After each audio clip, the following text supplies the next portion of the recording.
The Other Side of the Sun Fairy Stories by Evelyn Sharp. The 100th Princess.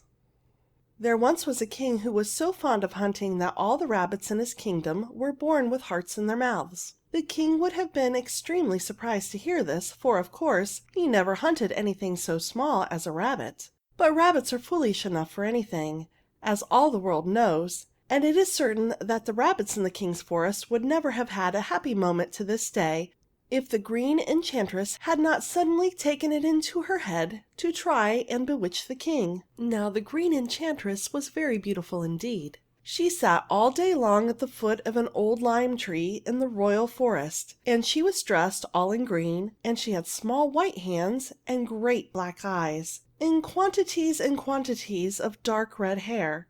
Every animal in the forest, from the largest wild boar down to the smallest baby rabbit, was a friend of hers, and it made her dreadfully unhappy when she saw them being killed just to amuse the king. So it was no wonder that she made up her mind at last to try and bewitch him. And the first time she tried was on a fine summer evening, when the royal party was riding home from the hunt. It had been an exceedingly dull hunt that day, for the king had found nothing whatever to kill, and this made him so exceedingly irritable that his followers took care to keep a good way behind him as they rode along. That was how it happened that the king was riding quite alone when a voice suddenly called out to him from the side of the road. "Good evening, King," said the voice. "Have you had good sport today?" The king pulled up his horse and looked round, when he saw a wonderful-looking girl all dressed in green, sitting at the foot of an old lime tree. He did not know quite what to say. He knew very little about girls, for he had spent all of his life in killing things. But he had a sort of idea that the girl in green was not much like the princesses who came to court. "I have had no sport at all," he said at last. "All the animals were hiding today." "No doubt they were," said the Green Enchantress. "So would you be if people came hunting you with great horrid spears and things." She was really laughing at him, but the king had no idea of it. He only looked at her more solemnly than before. "What do you know about it?" he asked her. "Perhaps I know more about this forest than you know about the whole of your kingdom," answered the Green Enchantress, and this time she laughed outright. But the king did not mind in the least. "Perhaps you do," he said simply. "I never pretended to know much. I do not even know why you are laughing. Will you tell me?" "I am laughing because you know so little," she answered mysteriously, "and because there is so much I could tell you if it pleased me." "I have no doubt that you could," replied the king. "Will it please you to tell me now?" "I don't feel inclined to tell you now," said the Green Enchantress. "How strange!" exclaimed the king. "If I had anything to tell, I should tell it at once. But then I am not a girl. When will you tell me?" "Next time you come," laughed the girl in green. "Next time?" said the king. "Why should I come twice when once would do?" She did not trouble to answer that at all, and when the king looked again at the old lime tree, the girl in green had completely disappeared. "Is there a witch in the forest?" he asked when his followers came riding up to him. "There is the Green Enchantress, your Majesty," answered the chief huntsman. "I have never seen her, but they say that she is the most beautiful woman in the whole world." "Indeed!" said the king in surprise. And he went home and spent the whole of the evening in trying to remember what the girl in green had looked like. He had quite forgotten, however, so the very next morning he stole out of the palace long before anyone was awake, and walked as fast as he could in the direction of the old lime tree. The wild boars and the other animals were most surprised to see him there so early in the day, and they followed him in twos and threes to see what he was going to do. As for the king, he strode on over the dewy grass and never noticed them at all. And all the while the bracken on either side of him was alive with trembling little rabbits, all squeaking to one another with their hearts in their mouths. "We shall certainly be killed if the king sees us." At last he came to the old lime tree at the side of the road, and there sat the wonderful girl all dressed in green, with her dark red hair falling round down to the ground. The king would have taken off his crown to her if he had not come without it, but he made her a low bow instead, and the Green Enchantress began to laugh. "Dear me," she said, "why have you come back again? They told me you were the most beautiful woman in the world, so I came to see if it was true," said the king. "And now you are here, do you think it is true?" asked the girl in green. "I suppose so," said the king doubtfully, "but I don't know much about girls. If you were a wild boar now, or—" "But I'm not a wild boar!" cried the Green Enchantress, and she was so angry at being compared to a wild boar that she promptly threw a spell over the king and tried to turn him into a wild boar. But the king went on being a king, just the same as before, and he had no idea that he was expected to be a wild boar at that very moment. "When are you going to tell me all the things you know?" he asked her, smiling. "I have forgotten what there was to tell," said the Green Enchantress sulkily, and she got up and walked away among the trees. The king wondered what he had done to offend her, and he tried hard to remember whether he had ever offended any of the princesses who came to court. But as none of the princesses who came to court ever thought of showing their feelings, he would not have known if he had. Meanwhile, the Green Enchantress was feeling very cross indeed. "What is the use of being an enchantress if people refuse to be enchanted?" she grumbled, and she ran off as fast as she could to find her godfather, the magician Smilax, for nothing ever put her into such a good temper as a visit to her godfather. Now Smilax was the most amiable magician the world had ever contained, and he lived in an ordinary little cottage with a green door and a white doorstep and a red chimney pot, and he did not look like a magician at all. All the same, Smilax was by no means a stupid magician, as the rest of the story will show. "What is the matter?" he asked when his godchild ran in at the door. "Do you want me to teach you a new spell?" "No, indeed!" cried the Green Enchantress. "I am tired of spells. I want something much better." "Well, well," said the kind old magician, "let us hear what it is all about, and then we'll see what we can do." It was impossible to go on being cross when any one was as good-tempered as Smilax. So his godchild climbed at once on the arm of his chair and sat there with her little white feet dangling, while she told him all about the king who would not be turned into a wild boar. "Is that not hard?" pouted the Green Enchantress. "That I cannot bewitch the king?" "Some kings are easier to bewitch than others," remarked the magician wisely. "Now, what is it you want me to do for you?" "I want you to make me into a princess," said his godchild promptly. "Then I can go to court and dance with the king. Only think of it!" And she pretended that the poker was the king and danced round the room with it, to show how she should behave when she got to court. "That's easily done," said Smilax. "You shall go to court and dance with the king, if you like, and I will make you so fine a princess that the king will not be able to distinguish you from all the other princesses in the palace." "But I don't want to be like the other princesses, godfather. I want to be a real princess," objected the Green Enchantress. Smilax shook his head. "Then I cannot help you," he said. "Nobody can make a real princess, not even the fairy queen herself. Real princesses make themselves, and that is a very different matter." "Shall I never go to court, then?" asked his godchild with tears in her eyes. "Of course you shall," said Smilax. "Can you not go to court without being a princess? There is a back door to the palace as well as a front one, and any ordinary person can get in at the back door. But you must give up all your witchcraft the moment you set foot in the palace, for it is impossible to be an ordinary person and a bewitching one at the same moment." "I don't mind that," said his godchild. "If I cannot bewitch the king, I do not want to be an enchantress any more. I will go to the palace this very minute." And so she did. And that is how it came about that there was a new scullery maid at the palace. And one fine morning the king met her along with the vegetables as he took his stroll in the garden after breakfast. It was extremely probable that the king would not have noticed her at all if she had not happened to be wearing a bright green handkerchief tied over her dark red hair. He felt sure that he had seen that bright green and that dark red somewhere before, so he stopped and looked at her. "What are you doing?" he asked her, with a smile. "I am picking beans for the king's dinner," answered the little scullery maid. "How extremely kind of you!" exclaimed the king, who had always supposed that the beans for his dinner picked themselves.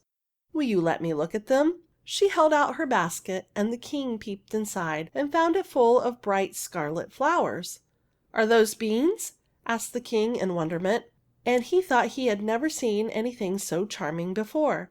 "I hope so," said the little scullery maid with an anxious sigh, for she knew no more about it than the king and was dreadfully afraid of being scolded for picking the wrong thing. Indeed, she had hardly finished speaking when the angry voice of the chief cook called her from the back door, and away she scampered down the garden path. Everyone noticed how absent-minded the king was at dinner that day. He talked even less than usual, and when the 15th course came round, he turned reproachfully to the prime minister.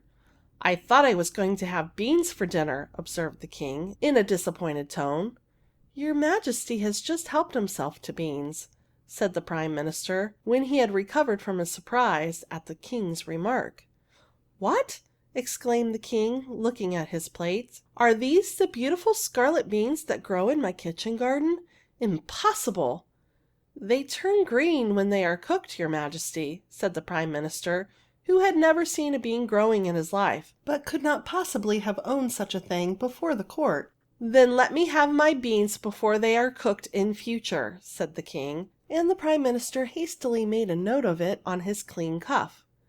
There was a magnificent ball at the palace that evening, and the king had 99 delightful princesses to dance with, but none of them had dark red hair. And when he had finished dancing with the 99th, he once more turned reproachfully to the prime minister. "Where is the 100th princess?" he demanded impatiently. The prime minister knew no more about the 100th princess than he had known about beans, and he wished he had gone to bed instead of coming to the court ball to be worried by the king's questions. He was too sleepy, however, to invent any more answers, so he had to tell the truth. And no doubt he would have made a much better prime minister if he had always been too sleepy to invent things that were not true. But that, of course, has nothing to do with this story. "I have never heard of the 100th princess, your Majesty," he said wearily. "Would it please your Majesty to tell me what she is like?" He fully expected the king to be exceedingly angry, and he wondered whether he should be beheaded at once or only imprisoned in one of the king's dungeons. It was therefore a great surprise to him when the king burst out laughing and was not in the least offended. "I have never heard of her myself until this morning," said the king. "She has wonderful dark red hair, and she is so sweet and so kind that she actually picks the vegetables for my dinner." The prime minister was so relieved at not being put into a dungeon that he positively yawned in the king's presence, and the king, for the first time in his life, noticed that he looked tired and sent him home to bed, which was certainly a much nicer place to send him to than a dungeon. And as for the prime minister, he went on speaking the truth to the end of his days. The next morning the king hastened into his garden the moment he had swallowed his breakfast. The chief huntsman met him just as he was leaving the palace, and asked him what time it would please him to start for the hunt. "Hunt?" cried the king impatiently. "What hunt? I am going to pick vegetables for my dinner, and that is ever so much more important." And he ran down the steps and across the lawn, as never a king ran before. The little scullery maid was wandering among the gooseberry bushes with a very disconsolate look on her face. "I am looking for sage to stuff the king's ducks with," she said, when the king came hurrying towards her. "But I don't know a bit what it is like. And how can I be expected to pick things when I don't know what to pick?" "Do not look so distressed," said the king, for her eyes were filled with tears. "I am the king, and I do not mind whether my ducks are stuffed or not." "Ah, but the chief cook does," said the little scullery maid, who, of course, had known all the while that he was the king. "The chief cook will beat me if I do not fill my basket with sage. Look, this is where he beat me yesterday for bringing the wrong beans." She rolled up her sleeve and showed him a tiny black speck on her dainty white arm. To be sure, it was not much of a bruise, but when one has been an enchantress all one's life, it is a little hard to be beaten for not knowing enough. The king was quite overcome with distress, and he stooped and kissed the little black mark tenderly, and that, as everyone knows, is the only way to cure a bruise. "Come with me," he said, "and I will help you find some sage. Then the king's ducks will be stuffed, and the chief cook will not be able to beat you." So the king and the scullery maid wandered all over the kitchen garden and hunted for sage. And the king knew just as much about it as the scullery maid. And the scullery maid knew as much as the king. And that was just exactly nothing at all. So there is no doubt that the king's ducks would never have gotten stuffed that day if the pair of them had not suddenly stumbled upon a bush of rosemary. "Does it not smell sweet?" exclaimed the little scullery maid. And she picked a whole handful of it and gave it to the king. "Surely," cried the king, "anything so charming as this must be the very thing we are looking for." The angry voice of the chief cook sounded once more from the back door. So they did not stop to think any more about it, but filled the basket with rosemary as fast as they could. And then away scampered the little scullery maid down the path, while the king stood and watched the little curls of dark red hair that fluttered in the breeze. The chief cook was far too grand a person to stuff the king's ducks, so he left it to the little scullery maid, and the result was that the king's ducks were stuffed with rosemary. There were only two people in the palace who enjoyed their dinner that day. One was the king, who sat at the head of the royal table and had 3 helpings of roast duck, and the other was the little scullery maid, who sat on the back doorstep and ate the scrapings of all the plates out of the big brown bowl. As for the courtiers, they never forgot that dinner as long as they lived. But this was not surprising, for ducks that were stuffed with rosemary are surely ducks to be remembered. After that, the courtiers had to eat a good many nasty things for dinner. Every day the chief cook sent the little scullery maid into the garden to pick something for the king's dinner, and every day the king came and helped her to find it. And although they never found the right thing, and although it was generally very nasty, the king always ate 3 helpings of it, and that was all that mattered to the chief cook. To be sure, it was a lot of trouble to take, just to please the chief cook, and it would have been far simpler to have cut off his head then and there, but neither the king nor the scullery maid thought of that. After all, it was much nicer to go on meeting each other in the gooseberry bushes, and it certainly saved the expense of an execution. Before long, people began to wonder what had come over the king. He never went near the royal forest, and when he was not in the kitchen garden, he was in the library looking for books that would tell him the difference between a banana and a turnip, and the best place to find a cauliflower. The chief huntsman and all the other huntsmen had never been so dull in their lives. But the wild boars and all the other animals were as happy as the day was long. Even the rabbits began to pop up their heads above the bracken, and were quite amazed when they found that no one was waiting to kill them. "Truly," they squeaked to one another, "the Green Enchantress must have bewitched the king after all." And perhaps they were not far wrong. Now the same thing cannot go on forever. And one morning, when the king hastened out to the garden as usual, the scullery maid saw at once that he had something important to say. "There is to be a ball tomorrow," he told her. "The prime minister says so, and there will be 99 princesses there besides yourself." The little scullery maid shook her head. "I shall not be there," she said. "I am only a scullery maid, and no one, not even the fairy queen, can make me into a real princess." "You are the 100th princess," declared the king, "and no one, not even the fairy queen, can make you into a scullery maid." "The 99 other princesses have never picked the vegetables for the king's dinner," sighed the little scullery maid. "They would never do anything half so sweet nor so kind," said the king. "The 99 other princesses," continued the little scullery maid, looking down at her crumpled print gown, "have never worn such an old frock as mine." "Nor have they ever looked half so beautiful or so charming," said the king. The angry voice of the chief cook sounded loudly from the back door, and the little scullery maid turned to run down the path as usual. But this time the king caught her by the hand and held her back. "Will you come to the ball and dance with me?" he said coaxingly. She looked very sad. "I am not a real princess, you see," she sighed. The angry voice of the chief cook sounded louder than before, and she pulled away her hand and escaped down the path. "Will you come to the ball?" the king shouted after her. "Perhaps," laughed the little scullery maid over her shoulder, and the next moment she was out of sight. It was truly a strange way of accepting an invitation to the king's ball, but then she was the 100th princess, and perhaps that made all the difference. It was a most magnificent ball, and the 100th Princess did come to it. For, just as the King finished dancing with the last of the 99th Princesses, a great hubbub was heard in the hall outside, and into the room ran the little scullery maid, and after her ran the chief cook with the soup ladle in his hand, and after them both came the Prime Minister, and the chief huntsman, and the Lord High Executioner, and all the other people who were in the hall because they did not know how to dance. "Who are you?" cried the 99 Princesses as the little scullery maid stood in front of them all, in her crumpled print gown, with her green handkerchief tied over her head. "Who are you?" echoed all the courtiers and all the pages who happened to be there. "She is nothing but a scullery maid," cried the chief cook, brandishing his soup ladle. "She is the Green Enchantress!" gasped the chief huntsman. "You are all talking rubbish," said the Prime Minister, who had certainly lost some of his manners since he took to speaking the truth. "Anyone could see she is the 100th Princess." But it was the King who really settled the matter. "She is the Queen, of course," he said gently, and came and took her by the hand.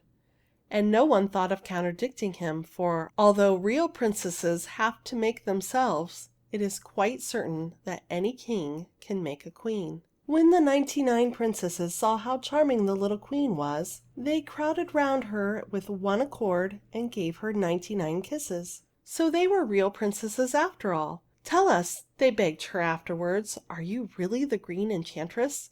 "Oh, no," she said. "I gave up being an enchantress when I found I could not bewitch the King." "Why did you want to bewitch me, dearest?" asked the King in amazement. "Because you were so fond of killing things," she said. "Then I will never kill anything again as long as I live," vowed the King. And that is the end of the story. For when the little rabbits heard that the King had given up hunting, they all gave a great gulp and swallowed their hearts. And after that there was no one in the kingdom who was not happy, for everybody's heart was in the right place.